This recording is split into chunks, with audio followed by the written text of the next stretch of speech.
해드리겠습니다.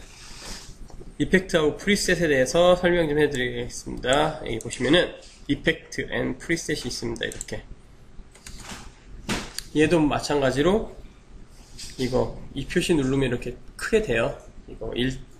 숫자 키 옆에 갈매기 표시가 아니라 물결 모양이라고 해요. 네.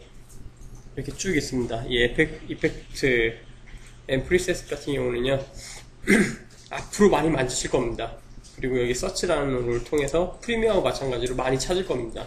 뭐 예를 들어 램프 치면은 램프에 관한 것들이 이렇게 막 뜹니다. 여기에서 절반 이상은 지금 저 같은 경우는 절반 이상이 외부 플러그인을 사용하고 있습니다. 여기에 절반 이상이 이런 것들, 널 팩토리, 매직 블렛 이런 것들. 매직 블렛은 외부 플러그인 레드 자이언트 거 이렇게 있습니다. 이펙 앤 프리셋 같은 경우는 프리셋 저번에도 설명드렸죠. 프리셋 미리 누군가 세팅을 해놓은 가격입니다. 그리고 저도 세팅 해놓은 게 있고요. 여기 보시면은 유저 프리셋에 보면은 제가 해놓은 게 있습니다. 이렇게 있습니다. 몇 가지를 두 가지밖에 안 되지만 이렇게 저장도 해놓을 수 있습니다. 저장을 하려면 여기 얘를 눌러주시면 돼요. 이펙트를 효과를 준 다음에 한번 보겠습니다. 어떻게 하냐?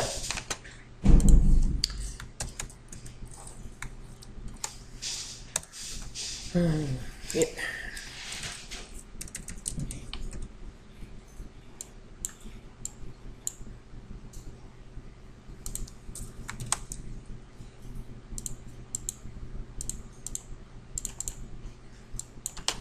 이런 녀석이 있습니다.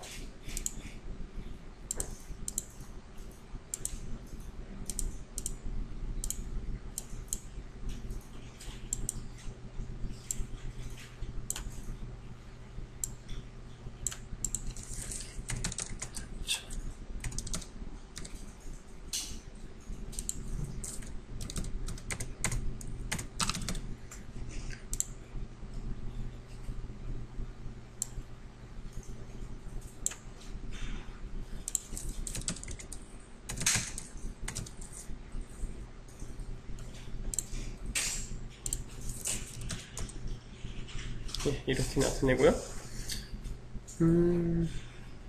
파티클 그래서 사이즈를 이렇게 바꾸고 사이즈도 랜덤 그리고 트랜스 모드 이렇게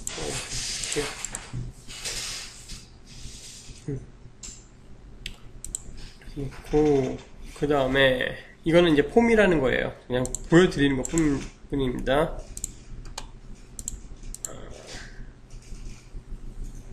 네, 됐다.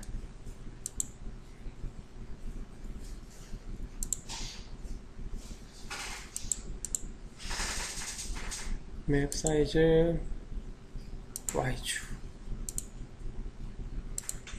이거고요.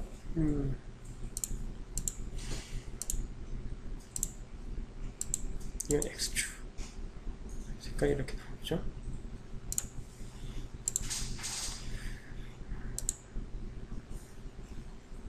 뭐 이런 식으로 만들어주는 것이 있고요. 지금처럼 스트링스 피어 레이어.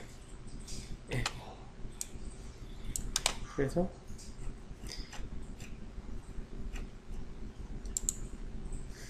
오디오를 하나 갖고 와야겠네요. 임포트 바탕화면에 뭐 오디오 파일이 하나가 있나?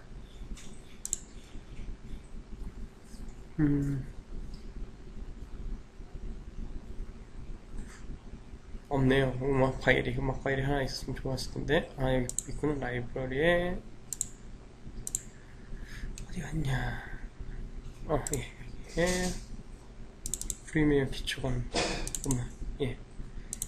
이런 거를 넣었을 때 얘를 이렇게 갖다 놓고 이 음악에 따라서 이제 움직이라는 거죠. 레이어 맵, 오디션, 레탱글 예, 이렇게 하면은 그리고 리액트 파티클 사이즈 그러면은 이렇게 움직여주고 위트 타임 옵셋 엑센 이런 식으로 조금씩 움직일 수 있게 그리고 센터 이런 식으로 그냥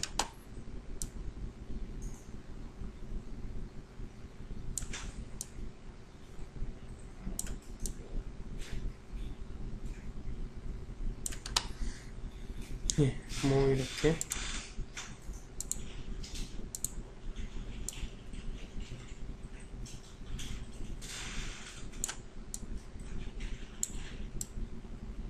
이런 식으로 좀 놓고요.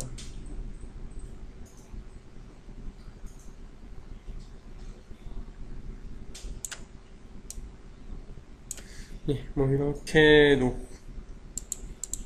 놓으면은 여기에 맞춰서 이게 이렇게 효과가 다 적용이 됐어요. 그 다음에 얘를 가지고 여기다가 크리에이티브 이렇게 눌러주면은 이렇게 저장을 할 수가 있습니다. 나만의 세팅 가격을. 그래서 나중에 이 가격을 불러와서 쓸 수가 있습니다. 그러면 저번에 리퀴드라고 적어놨는데 리퀴드를 한번 보여드리겠습니다. 어떤 건지. 리퀴드를 만들어놨던 녀석을 보겠습니다. 저는 유저 프리셋에서 리퀴드라는 녀석을 딱 갖다 놓을게요. 그리고 컨트롤 I 이렇게 나옵니다. 이런 게 있습니다. 이렇게 외계파형이 이렇게 만들어져 있습니다. 그리고 얘를 오디오에서 연결만 해주면 바로 움직여집니다. 오디오 레이어 맵에서 레이어 셀팅 이렇게 움직여지죠. 오디오만 갖다주면 외계파형이 됩니다. 이렇게. 그래서 예를 들어서 여기서부터 여기까지만 렌더링을 걸어 보겠습니다.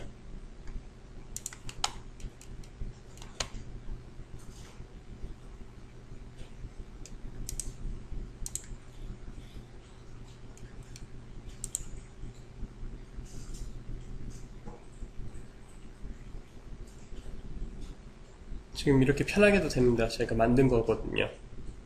그리고 이렇게 프리셋을 만들어서 팔기도 합니다. 실제로. 보겠습니다. 소리를 잠깐만 들어보죠. 프레임 안 되는데도 이게 파티클 종류들이 이렇게 무겁습니다. 그래서 풀로 안 놓고 하프로 많이 놓기도 하는데 들어보겠습니다. 소리가 안 나네요. 많이.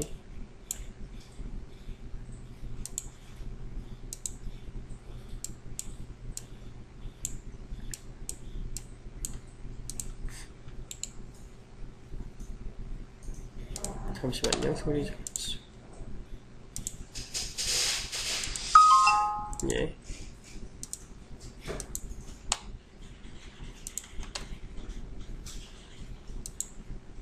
소리가 왜 안 나는지 모르겠네요.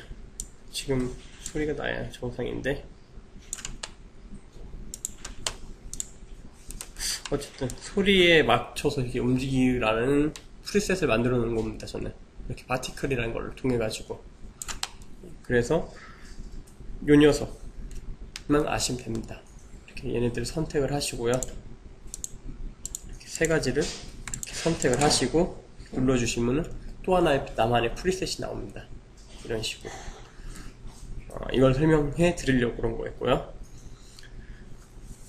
그 다음에 타임9을 보겠습니다. 이게 바로 타임9입니다. 이게 중요한 부분이죠. 확대를 하겠습니다. 타임9 여기에서는 하는 일이 정말 많습니다. 그리고 특별히 이제 모드가 두 가지 모드로 바뀝니다. 여기 보시면은 단축키로는 F4번이고요. 화면에선 여기 얘로 이렇게 바뀌는 걸 보실 수가 있습니다. F 단축키는 F4번이고요. 이렇게 바꾸실 수가 있습니다. 그러면은 지금 요 녀석부터 설명을 드리죠. 여기 이 모양 이렇게 생긴 것부터 설명드리면은, 우선 기본적인 부분부터 설명드리겠습니다. 여기 보면은 눈은 말 그대로 나타내고 안 나타내고 하는 거 똑같습니다. 프리미어하고. 그 다음에 오디오가 들어간 녀석들은 아까 여기 보겠습니다. 이렇게 오디오가 딱 나타납니다. 오디오를 빼면 오디오는 안 들리고요. 똑같습니다. 그리고 여기 요 녀석, 이건 솔로입니다. 레이어가 이렇게 많이 있는데 불구하고 이 솔로를 이렇게 켜놓으면은 얘 하나만 보이는 겁니다. 보여드리겠습니다. 지금 이렇게 레이어가 많죠? 얘만 딱 나타나는 겁니다.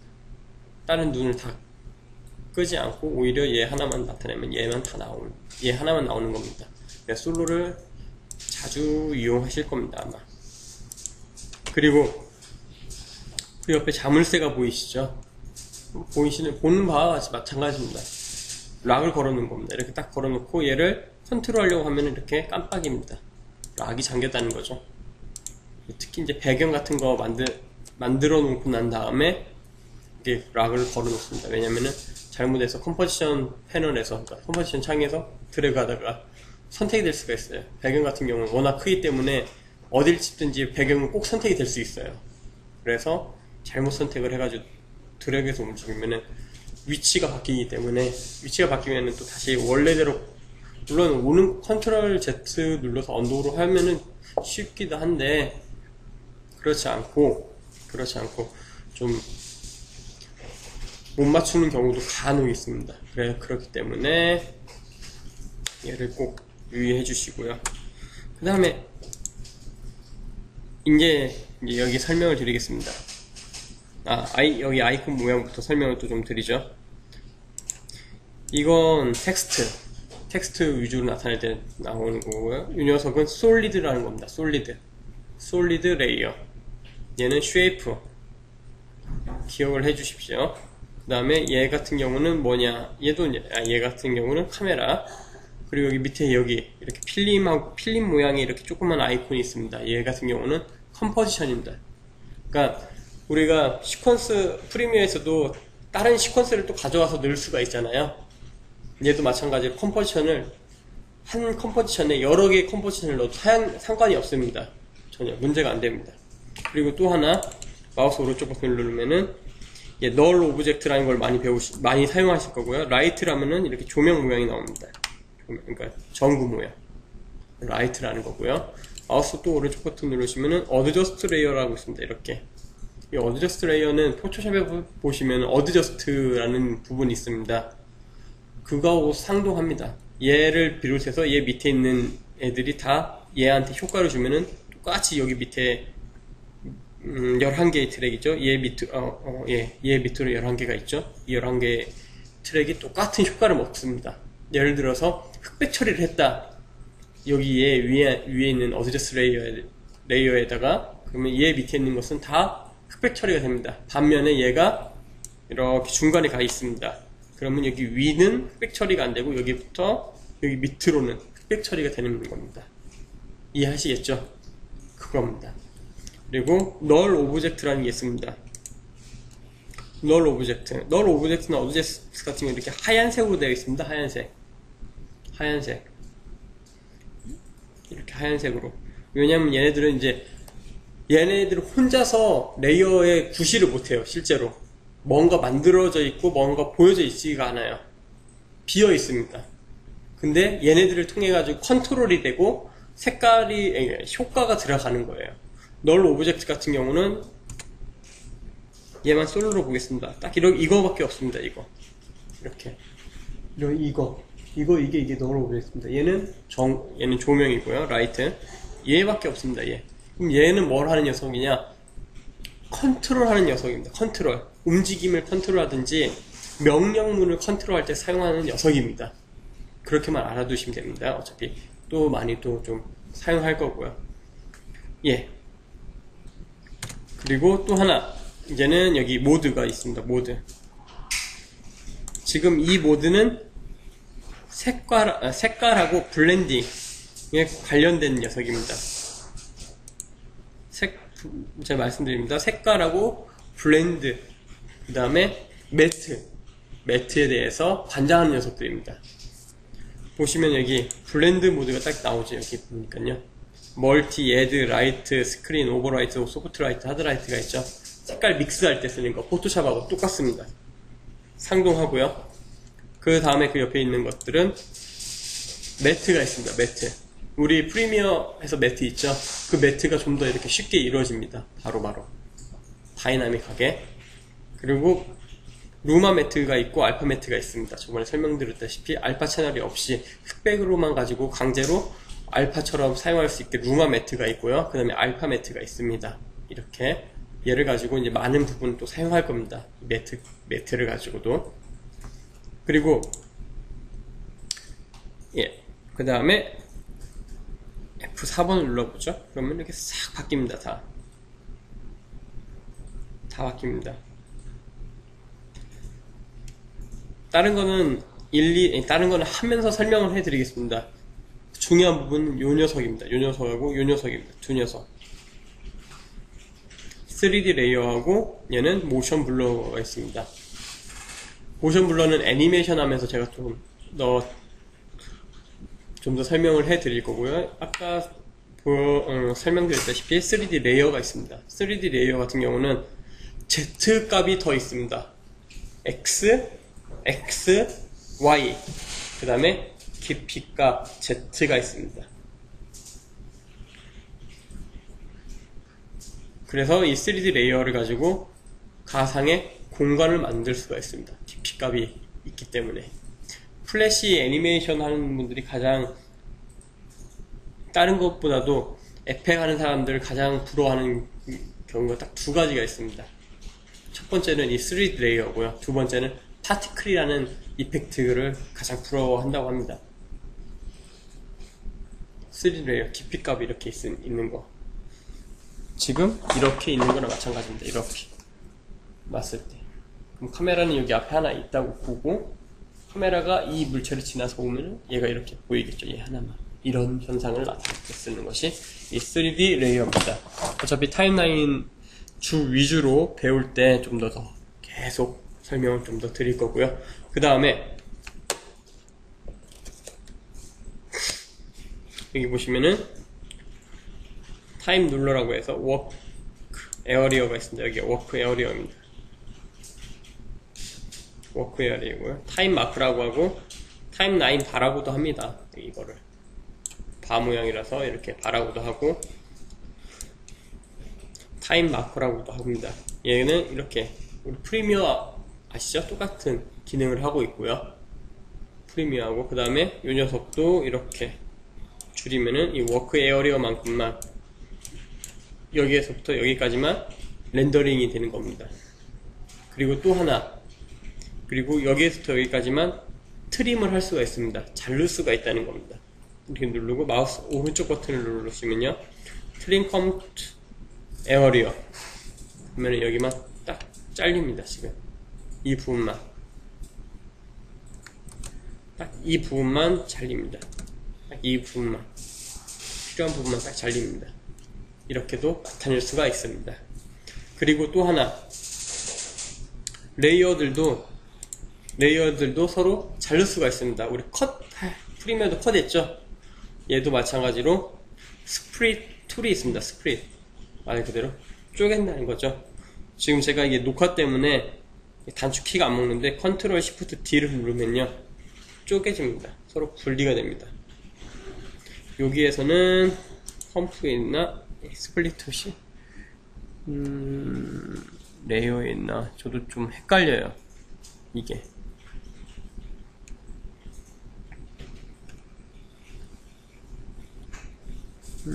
스플릿 툴이 스플릿 자르다 여기 있네요. 스플릿 레이어. 얘를 딱 누르면 이렇게 쪼개집니다. 지금 그 다음에 얘를 지우면은 델레트 키 누르면은 여기 지나갈 때 흑백으로 될 거예요. 얘만 솔로로 한번 보죠. 여기 얘만 이렇게, 여기 얘죠. 이렇게 있습니다. 그럼 여기 딱 지나가면 없죠? 잘려서 없습니다. 이것이 타임 9에 대해서 워크 에어리어 타임 9에 대해서 설명을 했고요. 그리고 이제 매우 중요한 부분입니다. 얘는 이제 애니메이션에 관한 모든 부분을 관장합니다. 지금 여기 복잡하니까 얘네들을 싹 다 치우죠. 불필요한 것들은. 필요한 거 하나만 놔두고요. 다 지우겠습니다. 그때 멍멍이가 지웠나? 멍멍이 지우면 안 되는데 다 지웠나 봅니다. 이렇게 예, 좋습니다. 이 네모만 놔두겠습니다. 이렇게 좋습니다. 그러면은 여기 지금 여기 옆으로 오른쪽으로 향한 화살표가 그 세모 모양이 있죠. 이거는 무슨 말을 말하냐면은 이걸 클릭했을 때 이 안에 속성들, 컨트롤 할 수 있는 속성들이 더 있다는 겁니다. 얘를 딱 눌러보겠습니다. 그러면은 이렇게 나와 있습니다. 속성들이 이렇게. 지금 마스크를 씌웠기 때문에 마스크라는 게 우선 있고요. 마스크는 보통 없습니다. 제가 마스크를 넣어놨기 때문에 있는 겁니다. 얘를 마스크를 지워보고 놓으면 이렇게 생겼습니다. 이렇게. 예. 좋습니다. 예. 그리고 여기 트랜스폼 딱 보면은 트랜스폼이라는 단어가 의미하는 거는요.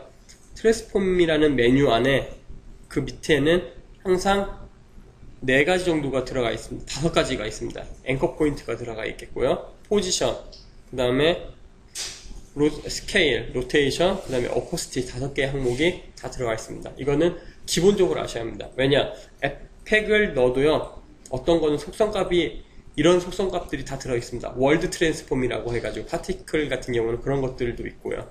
그래서 트랜스폼이라는 말이 들어가 있으면 에펙에서는 한번 클릭해서 보면 속성 안에는 5가지 항목이 꼭 들어가 있겠구나라는 것을 꼭 짐작을 하셔서 찾으실 때 큰 무리가 없으셔야 합니다. 나중에 이펙트 보면요, 속성만 해도 엄청납니다. 아까 보여드렸다시피 파티클이라고 한번 해보겠습니다. 파티클러라고. 얘만 딱 갖다 놨습니다. 지금 메뉴만 이렇게 많습니다. 메뉴만 지금 파티클이라는 거 그렇지만 얘를 이렇게 딱 열잖아요. 그럼 이제부터는 이제 많아져요. 여기 보시면은 이렇게 많아집니다. 끝없이 나옵니다. 끝없이 나와. 진짜 정말 많이 나옵니다. 이렇게 속성값만. 그런데 여기에서 하는 의미를 잘 아시면은 여기 보면 월드 트랜스폼이라는 것이 있습니다. 월드 트랜스폼이라고 하면은 전체를, 얘가 말고 컴포지션을 월드라고 봅니다. 그래서 그 축을 가지고 움직여준다는 뜻입니다. 이거는 뭐 나중에 좀 더 자세한 설명 그때 가서 해드릴 거지만 이 트랜스폼에 대한 설명이 이렇게 있습니다. 예. 그래서 보통 기본적인 오브젝트 파일에는, 레이어에는 이렇게 있다. 트랜스폼 하나만 있습니다. 다른 효과를 안 넣었을 때는. 그런데 예외인 경우가 2가지가 있습니다. 첫 번째는 쉐이프, 두 번째는 텍스트가 있습니다. 왜냐하면 걔네들 속성 안에는, 걔네들은 우선 만들어보고 설명을 드리겠습니다. 우선 쉐이프를 하나 만들어보죠. 똑같이 쉐이프를 이렇게 하나 만들겠습니다. 그리고 얘를 이렇게 닫고 이렇게 딱 열어보겠습니다. 그러면 컨텐츠라는 속성이 하나가 더 있습니다. 트랜스폼만 있는 게 아니라 이 컨텐츠는 무궁무진한 기능을 가지고 있습니다. 딱 보면은 트림 패스라는 것을 보겠습니다. 예를 들면 트림 패스를 보면은 여기 안에 이렇게 이런 식으로 모양을 만들 수도 있습니다. 이렇게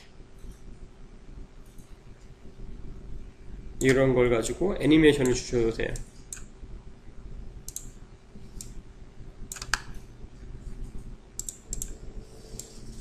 그러면은 이런 식으로도 만들어집니다. 텍스트도 마찬가지입니다. 텍스트. 이번에는 눈을 가리고요. 이번 텍스트를 쓰겠습니다.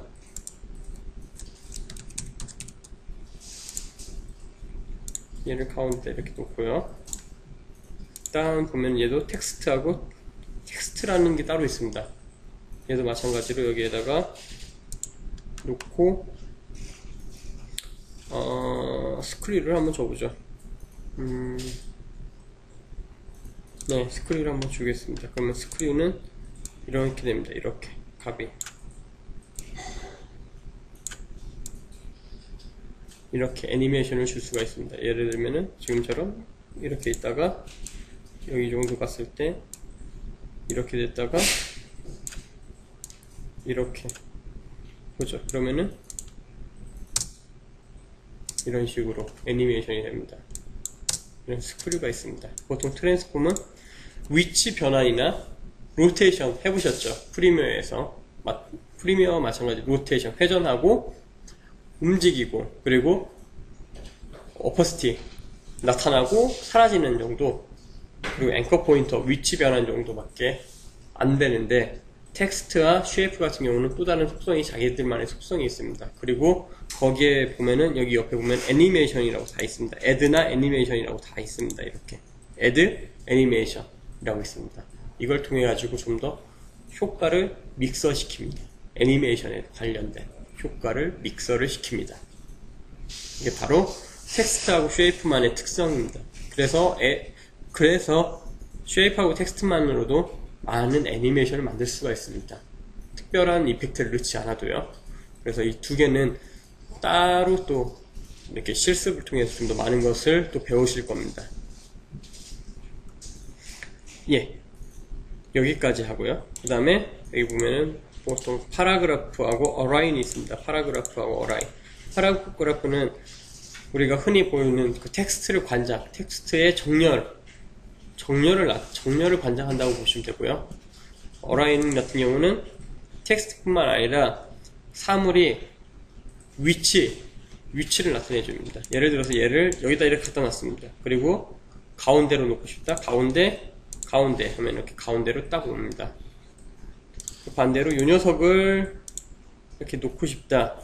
요 녀석도 마찬가지로 이렇게 여기 이렇게 위에 있습니다. 근데 여기 가운데 그러면 이렇게 가운데로 다시 돌아옵니다. CS4에서는 안 됩니다. CS4에서는 잘 안 될 겁니다. CS4는. 예. 그래서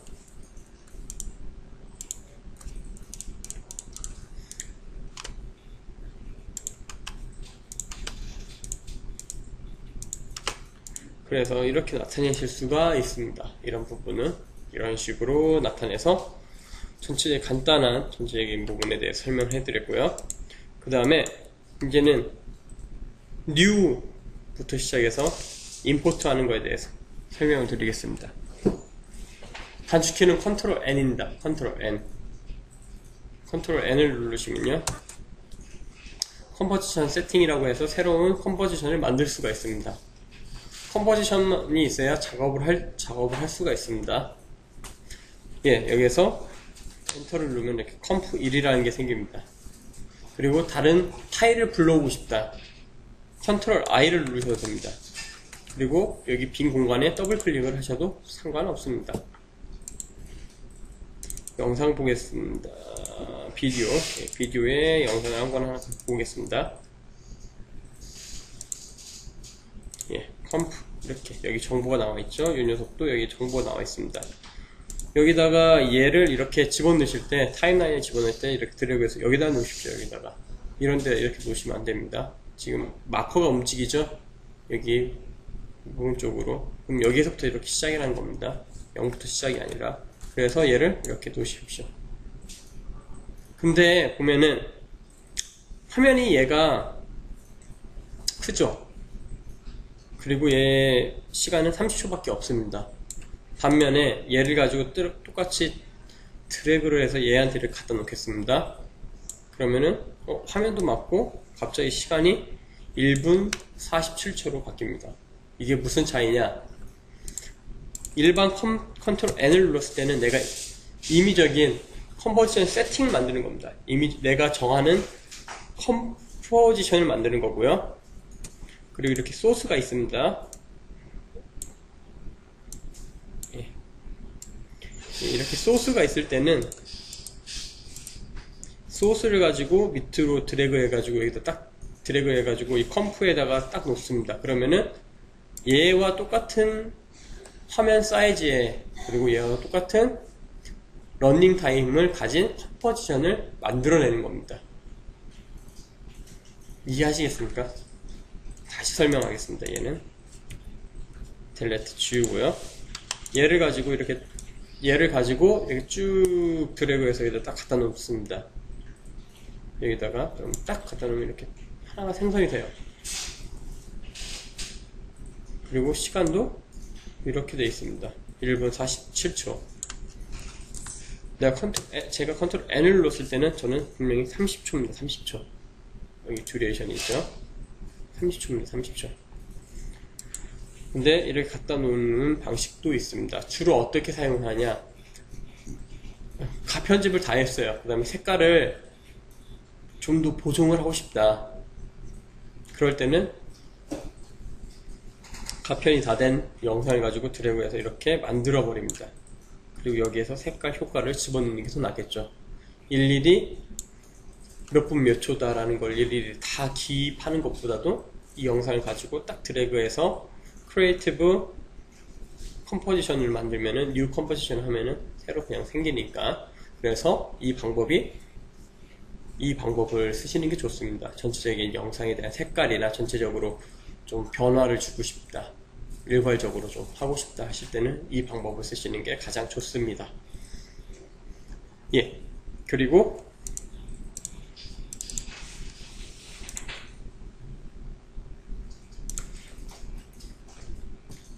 이 폴더를 하나 만들어서, 저 같은 경우는 여기다 비디오라고 해가지고 비디오는 다 여기다 집어넣고요.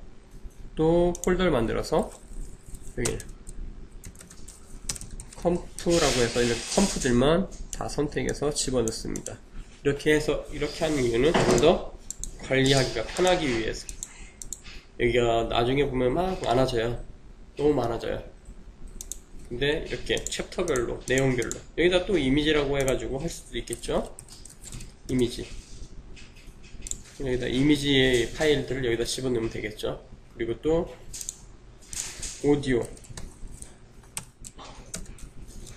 오디오라고 해가지고 mp3 음악들을 여기다 집어넣어도 되겠죠.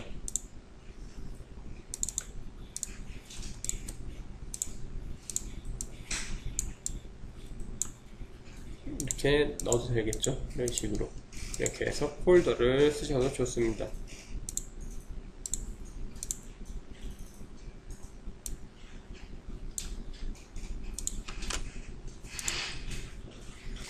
예, 그래서 이것까지 해보고요. 그 다음에 임포트 할 때 똑같습니다. 전체 다 이렇게 드래그하면 전체가 다 들어오는 거였고요. 컨트롤 눌러서 이렇게 원하는 것만 선택해서도 되고요. 뭐 시프트 눌러서도 마찬가지로 원하는 거 시작해서 원하는 것까지 시프트 눌러서 가져오셔도 상관없습니다. 그리고 여기에서 또 중요한 점이 있습니다. 시퀀스 파일입니다. 임포트 할 때 시퀀스 파일이라는 게 있습니다. 시퀀스 파일이 뭐냐면요, 우리 타가 파일, png 파일 보면은 뒤 배경이 투명값이죠. 투명값. 그걸 연속 이미지를 불러오는 겁니다. 연속 이미지. 더블 클릭을 하겠습니다. 바탕화면에 보면은 연속 이미지,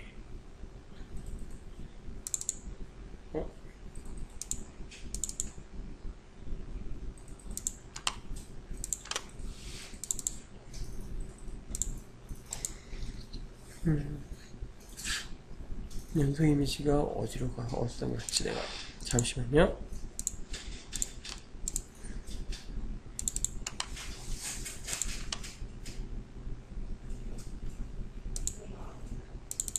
여기 있네요.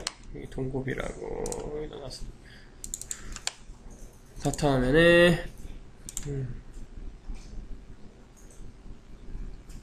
이렇게 보면은 얘를 딱 클릭을 합니다. 그러면 여기 밑에 보시면은 png 시퀀스 라는 게 있습니다. 이걸 체크를 안 하시면요, 얘 한 장만 들어올 거고요, 이미지 하나만 들어올 겁니다. 그렇지 않고 얘를 이렇게 체크를 했을 경우, 지금처럼 활성화가 됐을 경우에는 얘가 번호가 꽤 많거든요. 버드가 한 120프레임까지 있을 겁니다. 120프레임까지 영상으로 들어올 겁니다.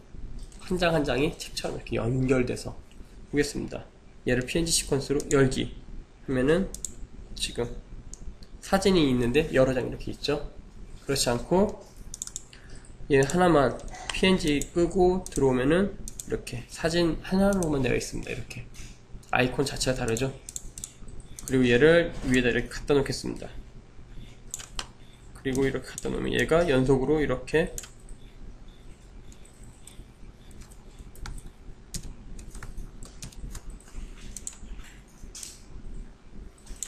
여기 자세히 보시면요, 이렇게 얘가 날아다니는 새들입니다. 이렇게 새가 날아다니는 거 보이시나요? 여기요? 보이시죠? 그림자처럼 이런 모양으로 연속으로 이렇게 투명값으로 빠져서 들어옵니다. 알파 채널 이렇게 빠져서 들어옵니다. 이게 시퀀스 파일입니다. 보통 이런 합성할 때 주로 많이 씁니다. 이 시퀀스 파일들은 연속 이미지. 그리고 이 녀석을 보겠습니다. 이 녀석 그냥 단 이미지 하나 한 장입니다. 한 장. 예, 움직여도 이 녀석은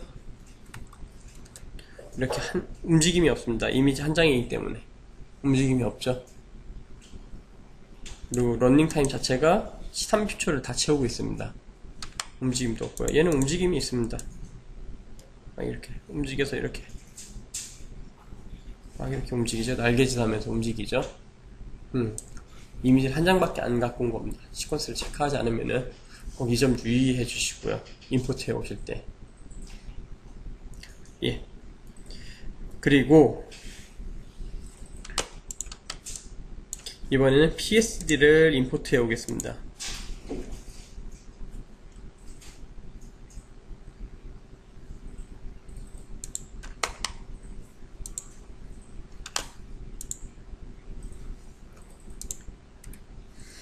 레이어를 만들어 보겠습니다. 여기에서 B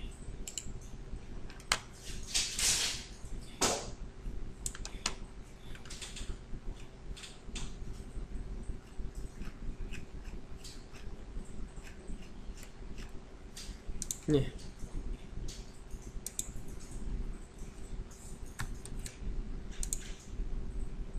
네. 여기다가 이렇게 하나 만들고요.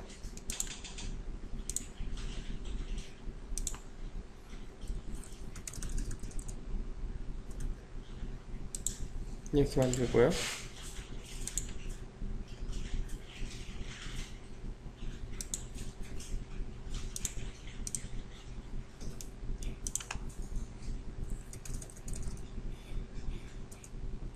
이렇게 만들어 보겠습니다. 하나, 두 개, 세 개 레이어가 총 4개입니다. 밑에 백그라운드까지 합쳐서. 그 다음에 컨트롤 X, 컨트롤 S 저장을 할 겁니다. 뭐라고 저장을 하냐? 벡터라고 하죠. 한글로 벡터라고 하겠습니다. 벡터. 그 다음에 여기서 또 더블 클릭을 하고요. 바탕화면에 벡터라는 글씨를 벡터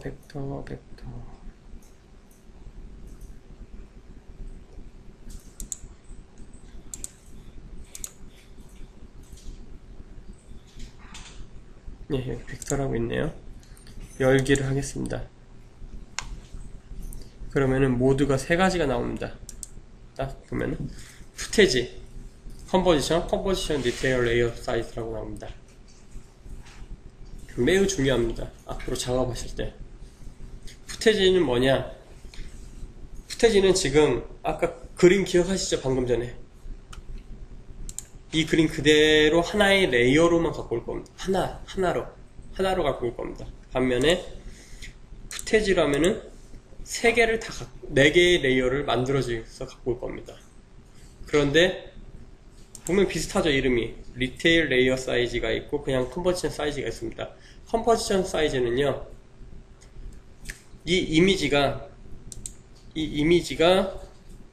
이미지의 중심축이 그러니까 이미지가 전체에 하나로 되어 있고요. 중심이, 그러니까 쉽게 말하면은 다 지워보겠습니다.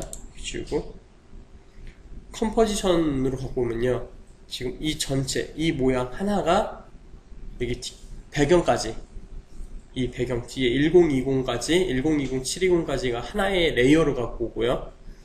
컴포지션 리테일을 할 경우 지금 이거 이 사람 여기 움직여지는 이거 하나만 가지고 중심이 될 겁니다. 그래서 앵커 포인트 자체가 여기 이 사람은 여기 가운데가 될 거고요.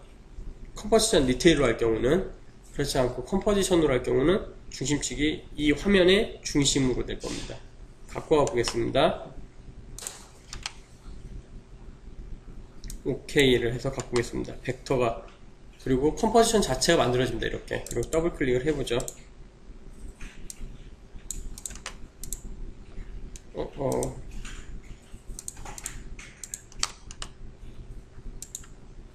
잠시만요. 다시 갖고 오겠습니다.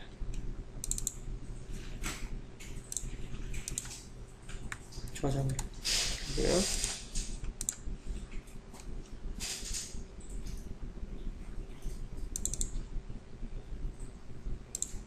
푸테이지부터 먼저 갖고 오겠습니다. 그러면은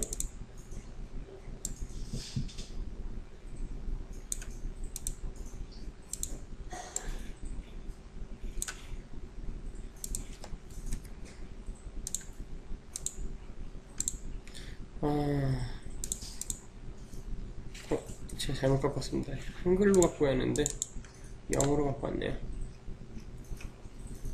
벡터 여기 있습니다.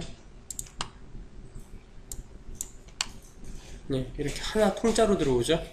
통짜로. 그 다음에 또 하나 갖고 오겠습니다. 벡터를 이번에는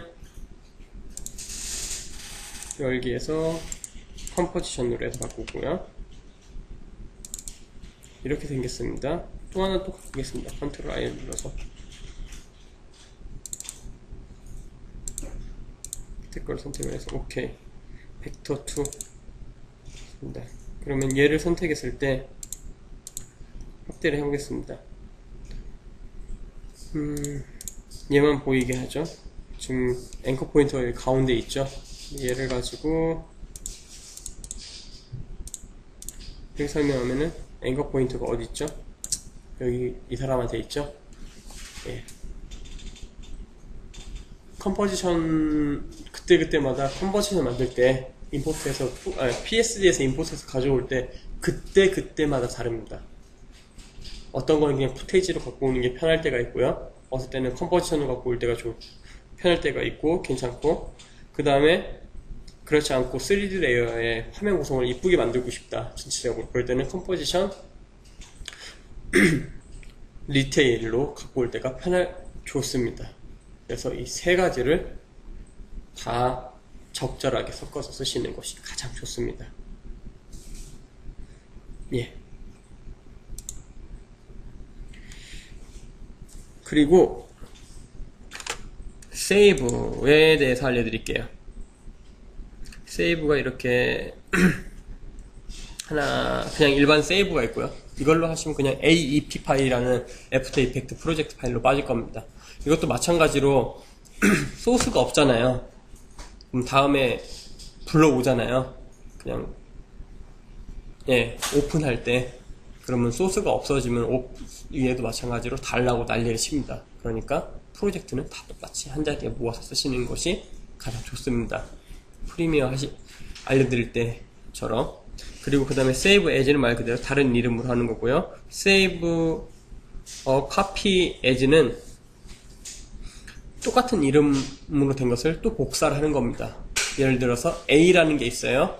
그럼 save as로 했을 경우는 as copy로 했을 때는 A 가로치고 1 이렇게 나오는 겁니다. 그리고 save as XML은 통상적으로 이제 HTML 그러니까 인터넷이죠. 인터넷용으로 이렇게 영상 제작해서 나온 건데, 얘를 임포트하고 익스포트 할 수 있는 영상 툴은요, 파이널 컷이 있고 플래시가 있고 프리미어하고 애프터 이펙이 있습니다. 물론 다른 것도 아비드도 있어요. 근데 이게 좋은 점이 뭐냐면 이걸 가지고 공통적으로 다 쓸 수가 있습니다. 이걸로 저장을 했을 경우 파이널 컷으로 가서도 쓸 수 있고요. 그리고 프리미어 하이 버전, 그러니까 지금 5.0이면은 4.0대에서도 불러올 수가 있다는 겁니다. 그리고 아비드라는 에디트 툴, 그러니까 편집 툴에서도 불러올 수가 있습니다. 임포트가 되고요. 그래서 이건 상당히 여러모로 많은 공동적으로 많이 쓸 수가 있고요.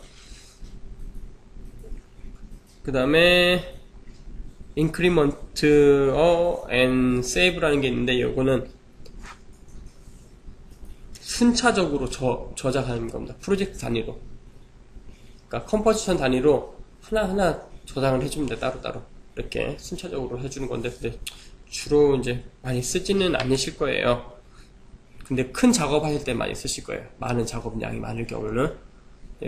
지금 여기에서는 저희가 가르치는 동안에는 아직 그렇게 큰 작업까지는 할 일이 많지는 않으니까, 그래도 이런 게 있다라고만 알아두시면 좋을 것 같습니다. 그래서 하시면 되고요. 그 다음에 그럼 이제 다 불러오는 것만 했는데, 이번에는 내보내는 걸 좀 해보겠습니다. 내보낸 거. 아웃풋 미리 알려드릴 겁니다. 전에는 매일 렌더를 매일 맨 끝으로 했더니 어떻게 이걸 아웃풋해요 막 그런 게 많아가지고, 이번에는 저장하고 가져오는 게 있으면은 내보내는 게 있어야죠. 근데 여기 보면 익스포트가 있어요. 있기는. 익스포트는 안 씁니다. 잘.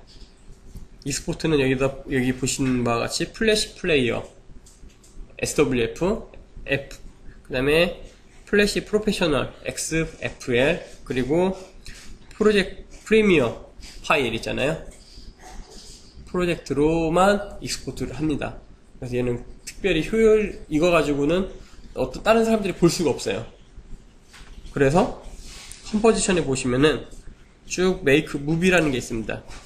그럼 여기 딱 이렇게 딱 나타납니다. 메이크 무비라고 하면은.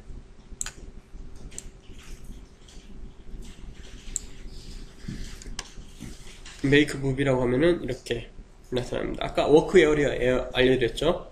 여기서 여기까지만 렌더링이 되는 겁니다. 그러면은 아웃풋 딱 보면 여기는 브라우저, 그러니까 저장할 장소하고 이름을 적어주시면 되는 거고요. 아웃풋은 여기 아웃풋 모듈이 있습니다. 이 중요한 부분이 여기인데, 여기 보시면은 포맷이 있습니다. AVA부터 시작해서 mpeg2, 뭐 mp3, 퀵타임, 포토샵 시퀀스, png 막 쓰실 겁니다. 근데 그 중에서 가장 적절하고 괜찮은 것만 알려드릴게요. AVA로 뽑으시는 게 가장 좋습니다. 근데 용량은 되게 높습니다. 되게 고용량이에요. 그리고 H264가 있습니다. H264와 H264 블랙이 있는데, 얘는 AVA보다 좀 용량은 적게, 그러니까 용량이 좀 적으면서도 화질은 꽤 괜찮아요. 좋은 편입니다. H264는 정말 많이 사용하는 것 중에 하나고요.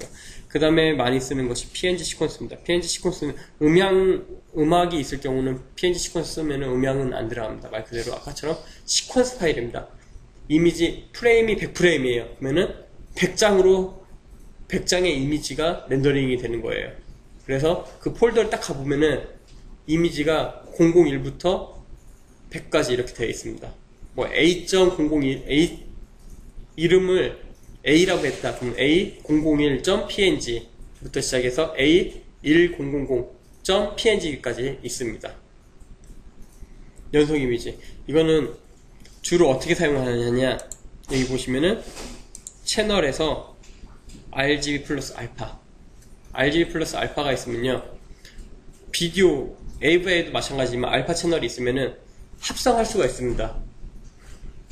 합성할 수가 있어요. 예를 들면은 지금 여기 보시면 여기 뒤는 투명값이잖아요.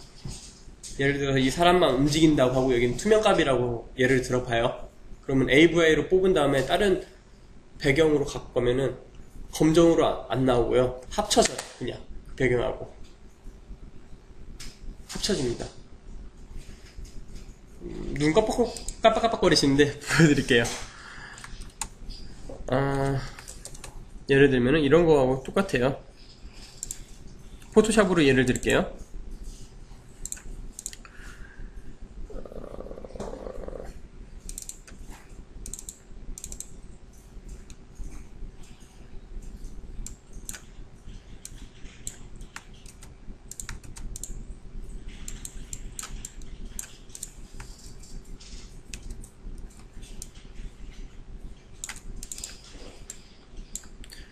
지금 다 없고 이 사람은 낸더링을 걸었어요. AVI 플러스 알파로 하면은 그럴 경우는 이게 이렇게 돼요.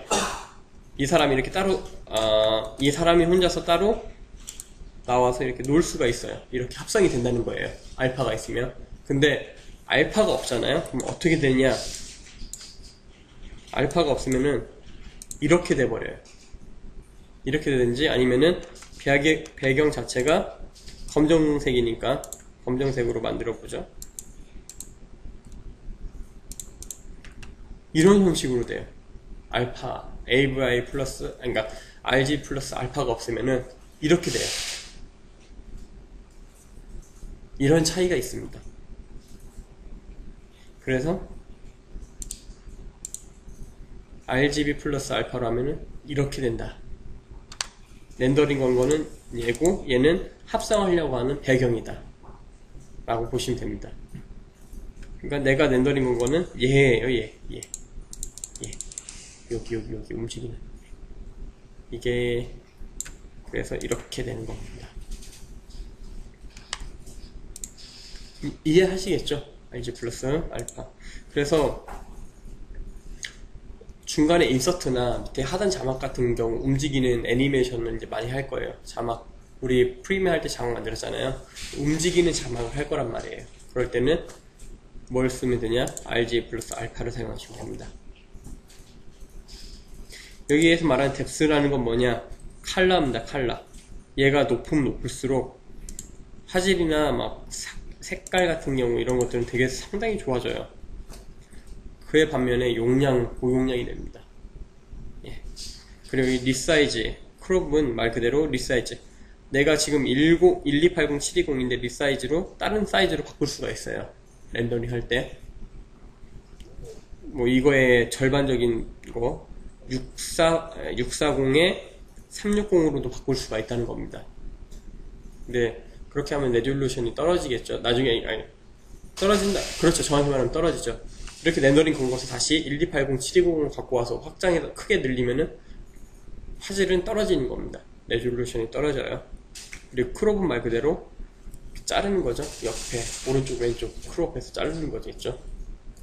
그런 게 되고요. 오디오 이게 참 중요한 부분입니다. 만약에 여기다가 오디오를 넣었어요. 에펙에다가 아까 임포트 해왔잖아요. 타임라인에 넣었어요. 근데 얘를 체크를 안 해주잖아요. 오디오는 렌더링이 안 돼요. 얘를 꼭 체크를 해줘야 오디오도 같이 렌더링이 되는 겁니다. 아시겠죠? 에펙은 기본으로 오디오를 자동으로 렌더링을 해주지 않습니다. 체크를 해줘야만이 렌더링이 됩니다.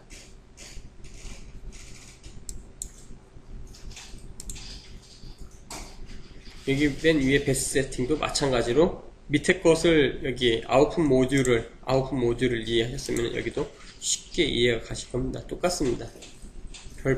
별로 큰 다를 바가 없기 때문에 이거는 나중에 또 필요한 거에 따라서 이게 프록시라는 게 있는데 이거 할 때 좀 더 설명을 해드릴게요. 오늘은 프록시까지 나가기가 좀 힘들 것 같네요. 원래 오늘 프록시까지 배워야 하는데 예, 설명을 정말 디테일하게 다 하나하나 꼬집어서 얘기를 하는 거니까 매뉴얼이 어느 정도 인식이 돼야 예. 컨트롤 N을 눌러서요. 컨트롤 N을 눌러서 여기다가 이렇게 놓겠습니다. 그 다음에 여기 나오는 이런 잎사귀, 이런 뭐라고 해야지, 이런 멍멍이 개 모양, 멍멍이 모양을 이렇게 쭉 하고 만들겠습니다. 쉐이프로. 그 다음에 여기 요 녀석을 가지고 이렇게 드래그를 쭉 하겠습니다. 그러면 점점점점점 이렇게 점이 생기죠. 여기 이걸 컨트롤 C를 누르겠습니다. 컨트롤 C를 눌렀습니다. 그 다음에 애프터 이펙에서 이건 아직 모르셔도 상관없어요. 이제 이런 게 있다라고 설명을 드리기 위해서 그런 거고요.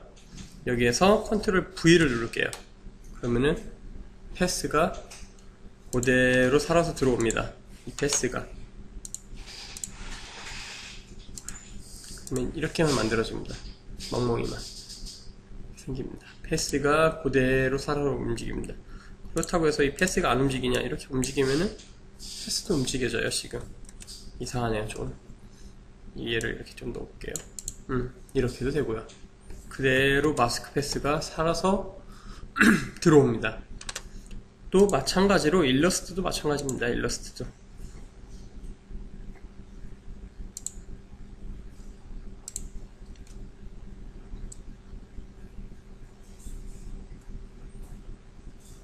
그리고 뭐 조금 이따가 또 설명을 드릴 거지만 임포트 할 때도 포토샵 일러스트 파일들이 다 레이어가 살아있는 대로 그대로 들어올 수도 있고요, 아니면 하나로 뭉쳐서 들어올 수도 있고요.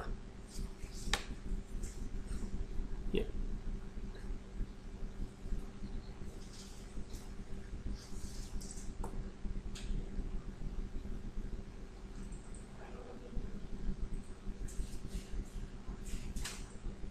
여기도 컨트롤 N을 눌러서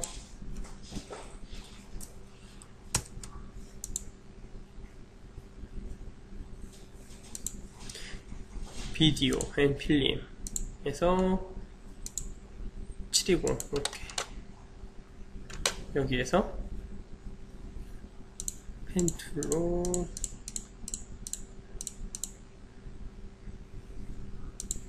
만들죠. 그 다음에 선택을 해서요, 컨트롤 C 눌렀습니다. 그리고 얘를 눈을 딸깍 지우고요, 컨트롤 Y를 눌러서 컨트롤 V, 이런 모양, 똑같은 모양이 이렇게 나옵니다. 이렇게 모양이 똑같죠? 색깔을 보는 게 아니라 패스만 따는 거기 때문에 이렇게 나오는 겁니다. 패스만. 이렇게 다이나믹 링크가 됩니다. 그러니까 이런 링크들이 돼요. 컨트롤 C, 컨트롤 V. 뭐 많이 사용하면 이게 당연하다고 생각을 하는데, 예전 불과 얼마 전까지만 해도 이게 불가능했습니다. 이런 부분들이, 예, 이런 기능들이 있고요. 그리고 앞으로 뭐 이제 영상 쪽으로 계속 나가시려면은, 참고로 모션 그래픽을 하기 위해서는 애프터 이펙이 대표적인 부분이고요, 포토샵 일러스트하고 같이 합쳐서 프리미어까지 그 4개 정도는 기본으로 하나고요. 그리고 간단한 3D 툴도 좀 할 줄 아셔야 하기 때문에, 뭐 대표적으로 애프터 이펙하고 잘 맞는 것이 시네마 4D가 있어요. 플러그인으로도 작동이 돼가지고, 그리고 3D 맥스가 있겠고, 뭐 마야가 있겠고, 그렇게 몇 가지들이 있습니다. 그리고 애프터 이펙과 비슷한 스타일의 이런 포스트 작업이나 모션 그래픽 할 수 있는 프로그램들 중에서 뉴크라는 것도 있고, 그리고 애플에서는 모션이라는 것이 있습니다. 모션. 그런 것들이 있으니까 참고로 알아두시면은, 예, 좋을 것 같습니다.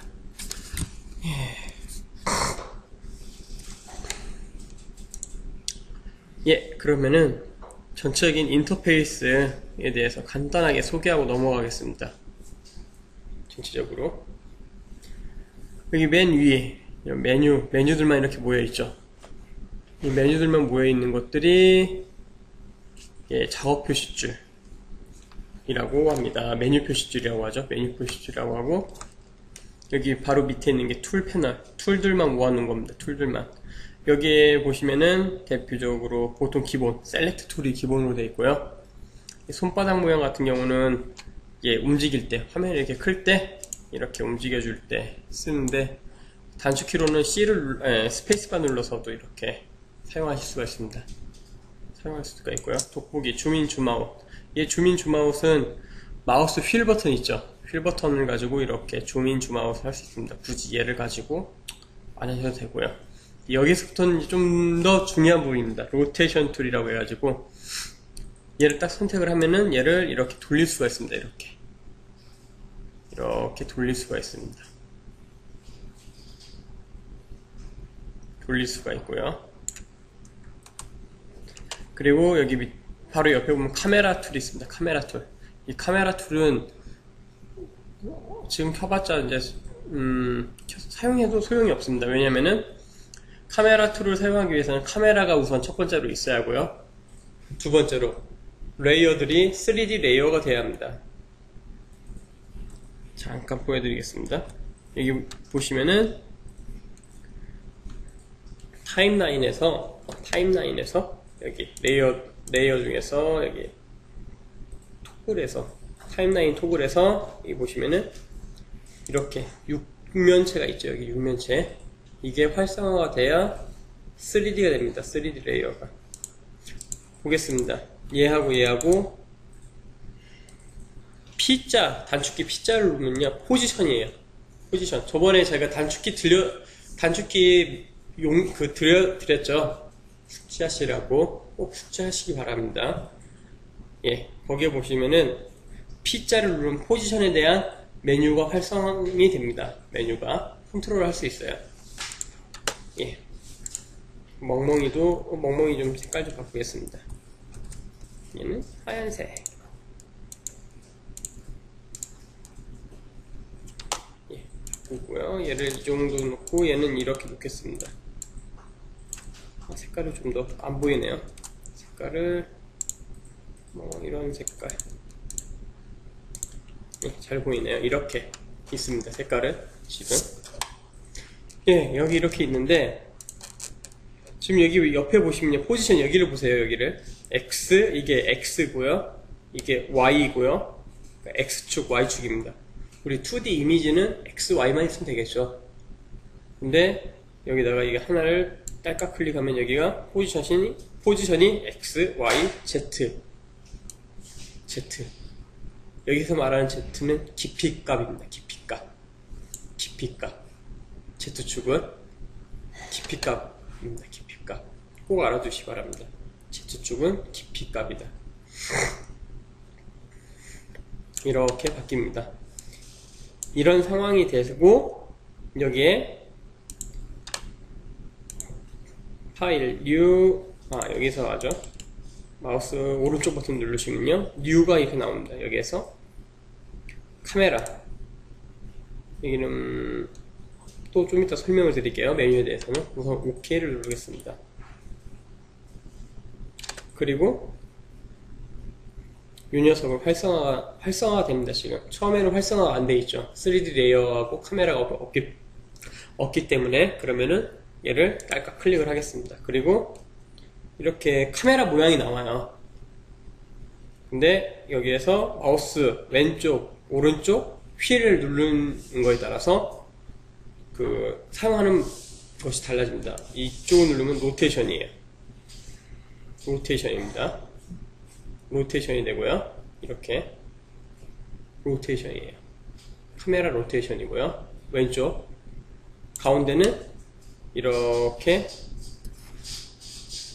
움직여집니다. 가운데는 이렇게 움직일 수가 있어요. 얘 안 움직이죠? 왜 안 움직일까요? 얘는 2D이기 때문에 그래요. 2D. 얘를 만약에 3D로 똑같이 놓잖아요. 그러면은 이렇게 놓으면 이렇게 움직여집니다. 그리고 겹치죠? 겹치는 게 아니에요.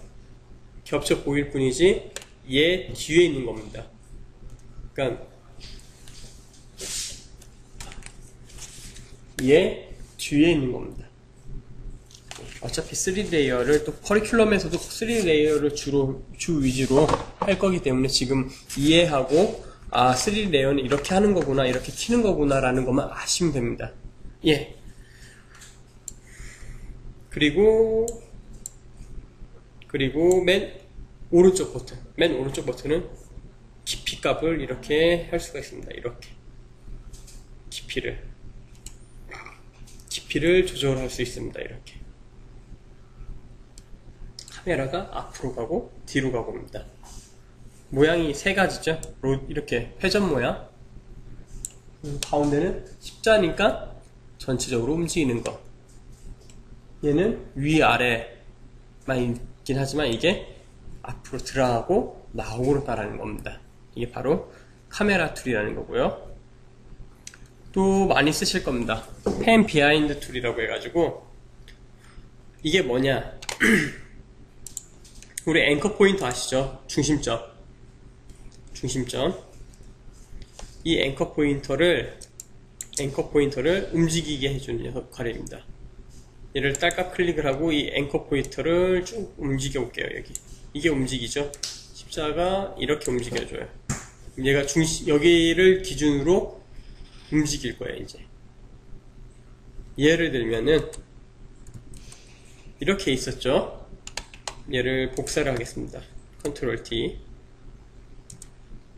얘를 눈을 가리고요.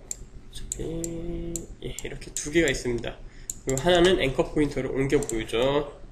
쭉 해서 여기로 딱 옮겼습니다. 그리고 똑같이 S자를 눌렀다가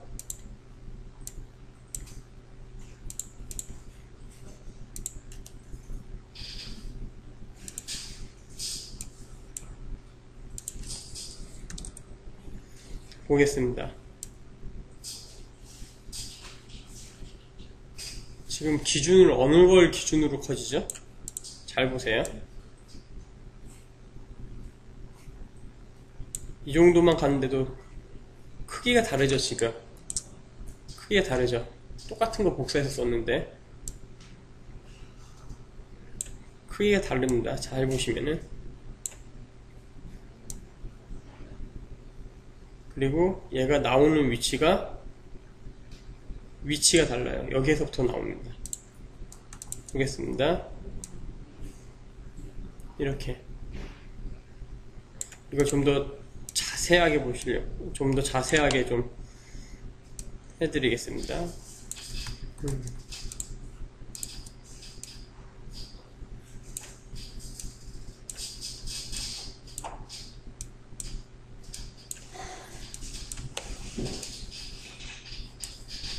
보겠습니다. 그러면은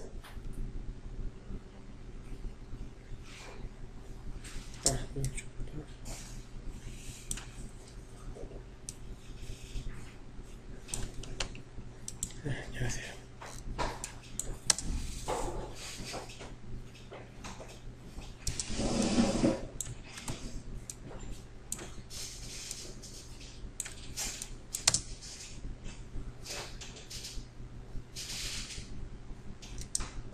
보겠습니다.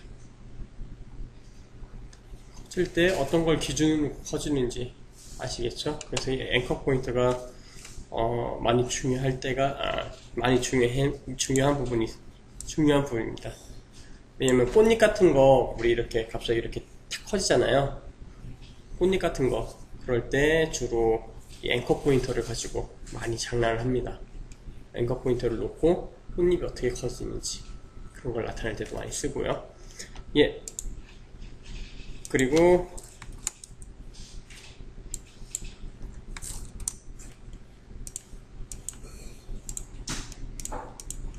이번에는 여기 이 녀석이 있습니다. 레탱글 툴이라고 있는데 레탱글 툴은 두 가지를 역할을 합니다. 하나는 쉐이프를 만들고요. 하나는 마스크를 만드는 역할을 합니다.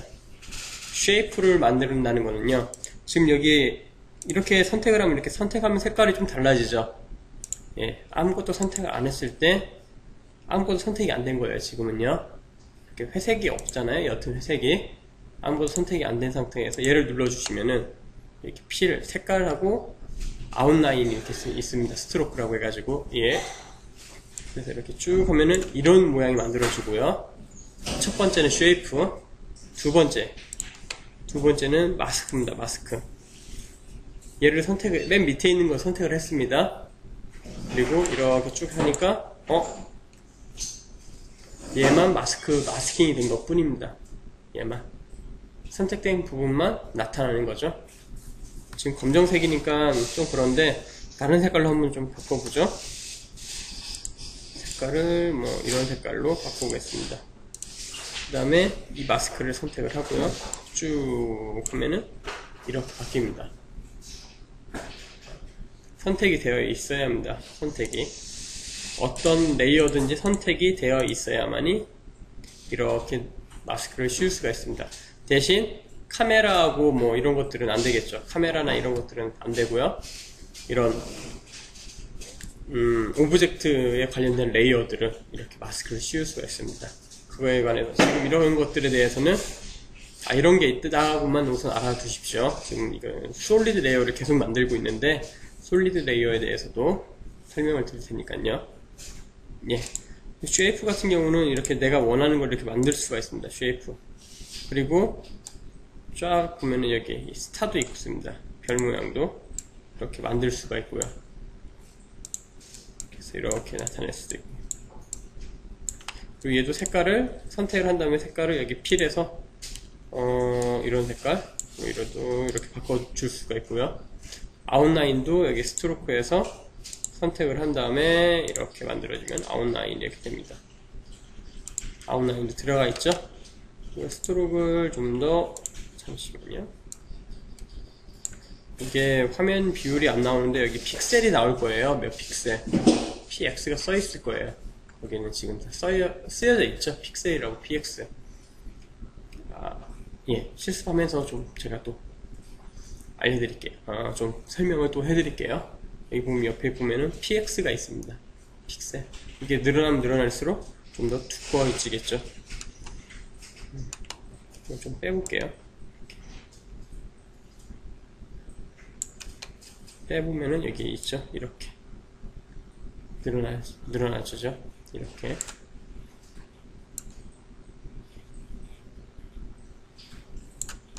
예, 이렇게 늘어나기도 합니다. 그리고 여기 보면은 펜 툴이 있습니다. 펜 툴. 펜 툴도 정말 많이 쓸 겁니다. 펜 툴이 기능이 두 가지가 있습니다. 이 녀석도. 이 녀석도 두 가지가 있습니다. 펜 툴도. 펜 툴은 지금처럼 쉐이프 같은 걸 만들 때도 펜 툴이 쓰이기도 합니다. 그리고 마스크 딸 때도 쓰이기도 합니다. 보겠습니다. 지금 여기 화면에 아무것도 선택이 안 되어 있습니다. 그리고 펜 툴을 가지고 이렇게 만들면은 이렇게 만들어지죠. 똑같이 쉐이프 모양은 이렇게 별 모양으로 이렇게 나옵니다. 항상 쉐이프. 반대로 이번에는 색깔을 좀 더 이런 색깔로 바꿔서 만들어보죠.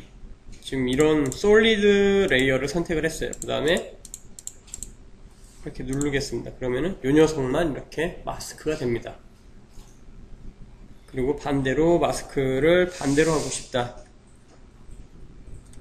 마스크를 반대로 하고 싶다. 인버터 누르면 이렇게 거꾸로 되는 거고요. 이런 게 가능합니다. 마스크.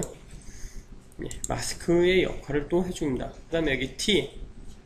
설명은 여기까지만 할 겁니다. 여기 툴 패널에 대해서는. 나머지는 잘 사용하지 않는 기능이기도 하면서도 또 하나는 사용을 할 때쯤 돼서 그때 설명을 해도 무리가 없기 때문에 여기 세 개는 나중에 설명하고요. 얘는 설명을 해드릴 겁니다. 포페핀 같은 경우는. 왜냐면 얘는 애니메이션을 만들 수 있기 때문에 그렇습니다. 예, 우선 이거 T는 뭐냐? 역시 타이핑입니다. 타이핑, 텍스트를 칠 수가 있습니다. 아도비 고딕으로 해서 폰트를 이렇게 쭉 크게도 할 수 있습니다. 지금처럼 이렇게 만들 수 있습니다. 그래서 하나 둘 셋 9가지에 대해서 설명을 다 드렸습니다. 9가지 툴 패널에 대해서 설명을 드렸습니다. 질문 있으세요? 예, 그리고 마지막으로 이 퍼펫핀에 대해서 설명을 드리겠습니다. 이 멍멍이가 어디 갔냐? 여기 있다. 멍멍이가 있죠?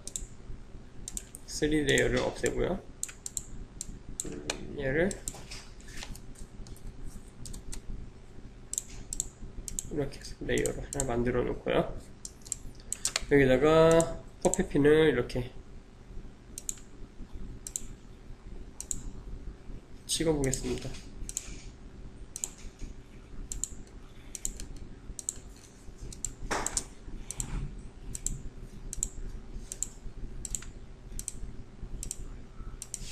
관절에 맞게, 어느 정도 관절에 맞게 찍는 겁니다. 이렇게. 예, 좋습니다. 그리고 얘를 U자로 하면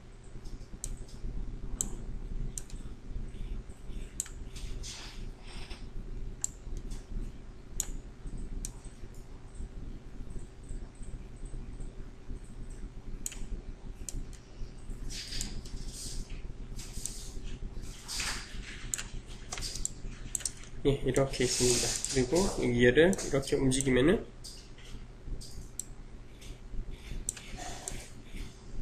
이런 형식으로 형태가 조금씩 바뀝니다.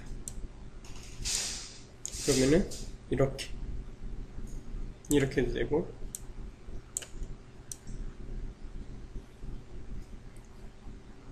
이렇게 이런 식으로 애니메이션을 만들 수가 있습니다. 꼬리를 이렇게, 그리고 좀 더 갔을 때 꼬리를 이렇게 시켜주고,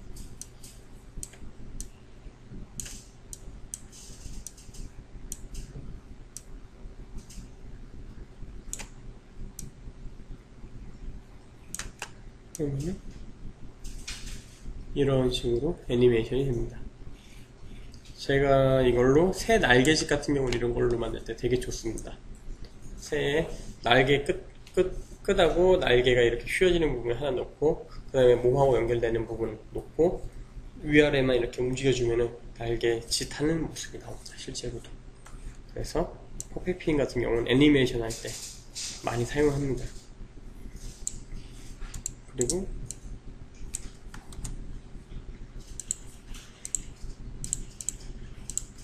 이렇게 놓고서 여기만 해도 되겠네요.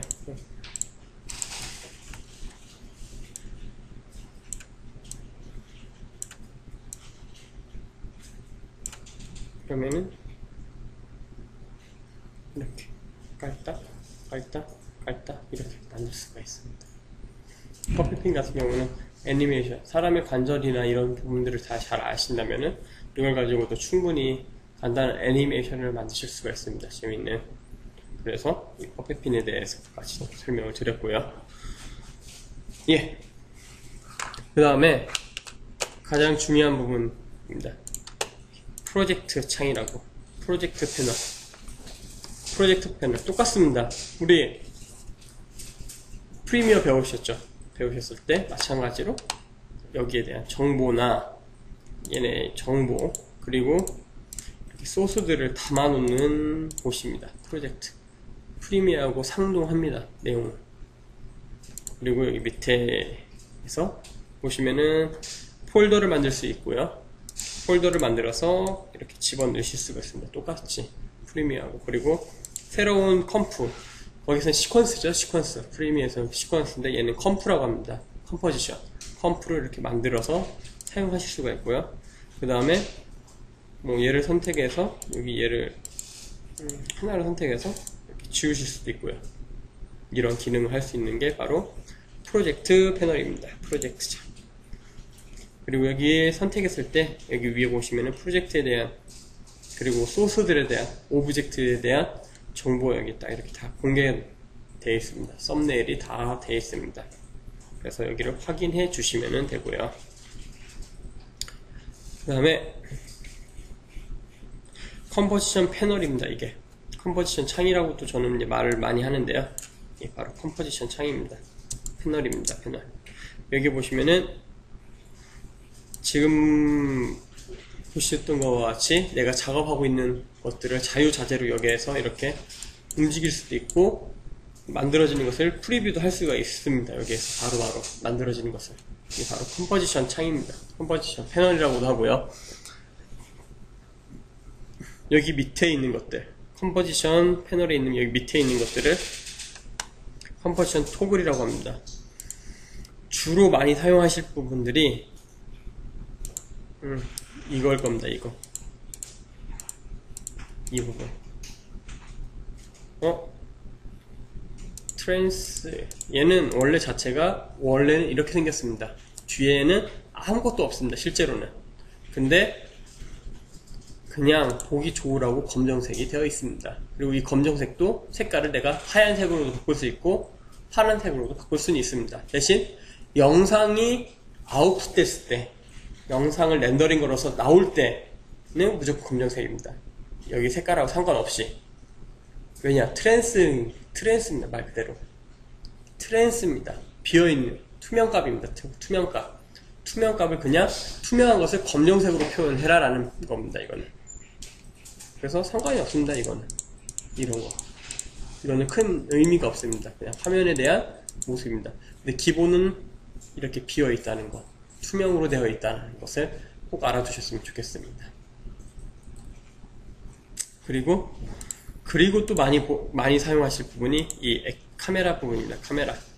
그러니까 카메라 1, 지금 제가 카메라를 설치가 되어 있으면 카메라 1번이 이렇게 있습니다. 카메라를 2개를 설치했으면 카메라 1, 2가 되어 있습니다.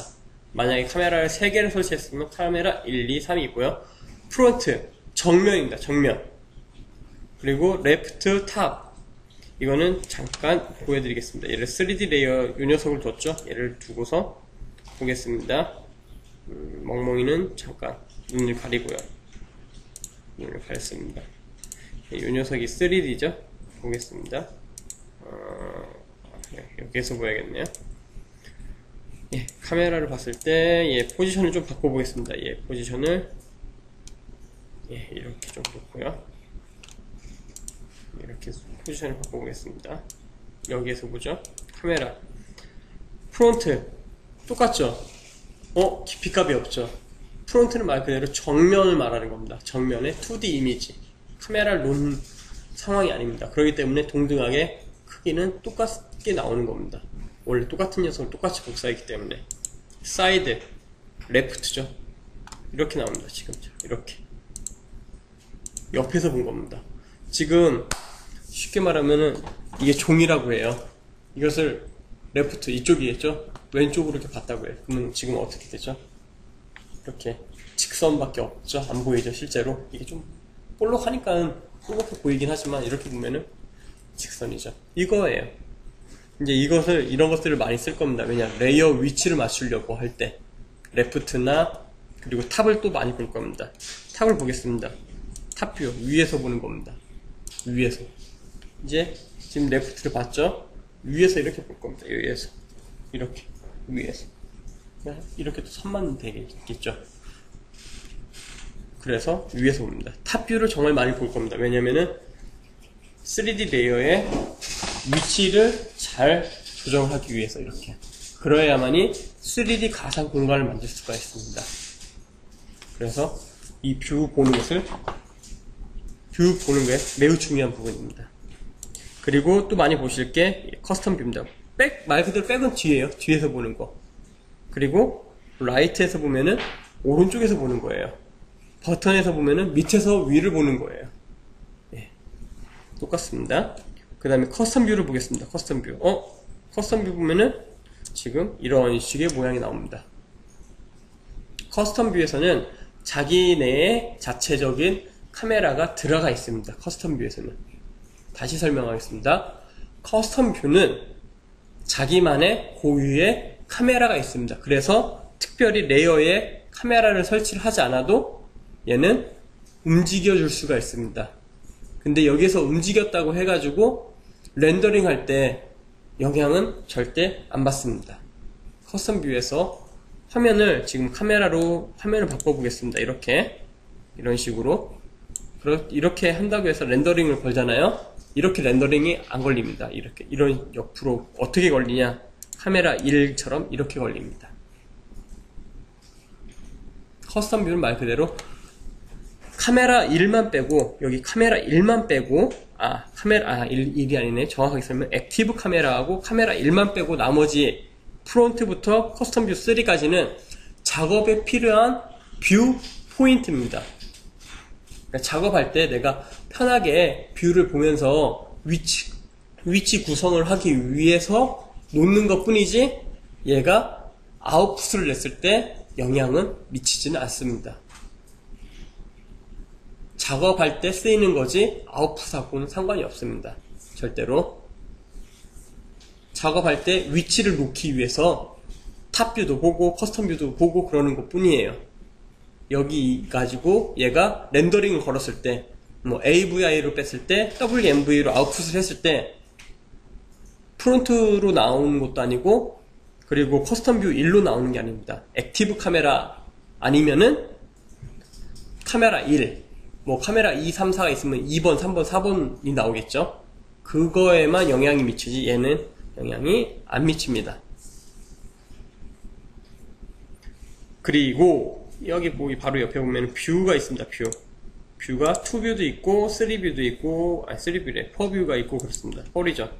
여기 탑뷰가 이렇게 있습니다. 두 개로 분할해서 보는 것 뿐이에요.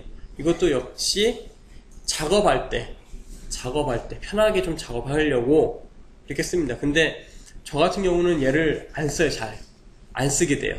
왜 그러냐면은 지금 제가 듀얼 모니터가 아니라 지금 원 모니터잖아요.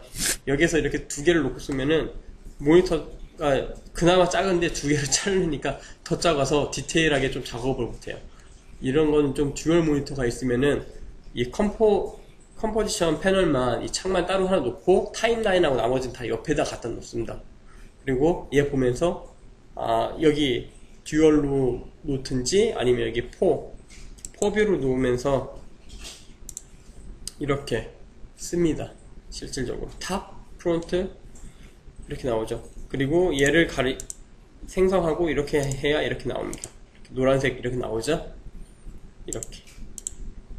이렇게 해야 이런 지금처럼 이렇게 나옵니다.